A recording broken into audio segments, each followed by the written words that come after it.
Welcome to Real Vermont News. Today, we're looking into the statewide controversy about abortion. Should Vermont pass new laws and even amend its constitution to make sure the existing permissive laws remain undisturbed? State Director of Vermont Right to Life, Mary Beerworth, wonders why the legislature is bothering. Thanks, Bob. Today, there is not a single regulation or restriction on the practice of abortion in Vermont. Abortion is legal throughout a woman's entire 9 months of pregnancy. There is no oversight of the practice of abortion, and there is no regulation of the clinics performing them, not even that a medical doctor perform the procedure. In fact, Vermont does not require that parents of a minor daughter be notified before a surgical abortion is performed on her. Wow. But I bet that girl's parents would be responsible for their new grandchild's welfare until the baby's teenage mother becomes an adult. Back to the first point. Why is Vermont even discussing all this now?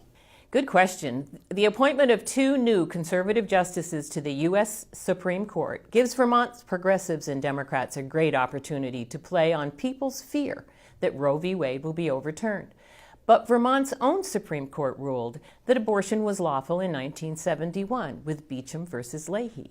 So if Roe v. Wade is overturned, Vermont reverts to that 1971 ruling, and abortion would remain legal in any and every circumstance. So is this all about liberals looking for another chance to signal their virtue?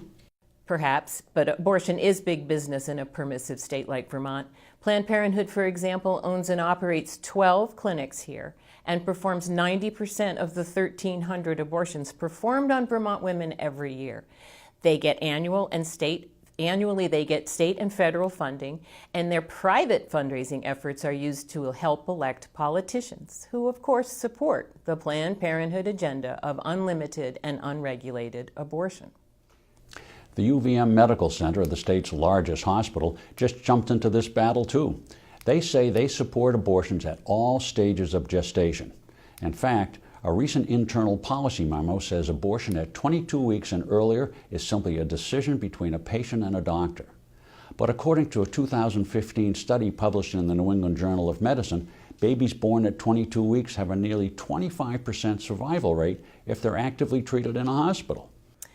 And UVM will do abortions beyond 22 weeks with, quote, decision support and oversight from ethicists and the chief medical officer, end quote.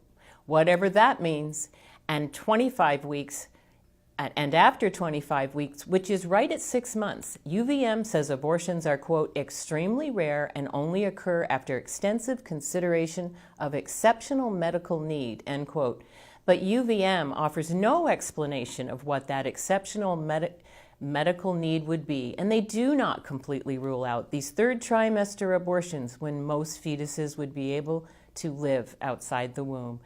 Let me also point out that a C-section would likely resolve any, quote, exceptional medical need in late pregnancy and save both mother and child. Thanks, Mary. It's pretty obvious that pro-abortion leaders pushing for changes in state law and the Constitution are doing their best to disguise the moral dilemma involved for the other legislators who have to vote on these bills. The leaders are claiming the issue is all about personal reproductive liberty and the fundamental right of a woman to terminate a pregnancy. The language involved never even mentions any other fundamental rights of the tiny other life involved. But think about this. If the legislature passes the changes to the Constitution in 2 separate biennium sessions, then those changes in official language will be presented to you in a referendum.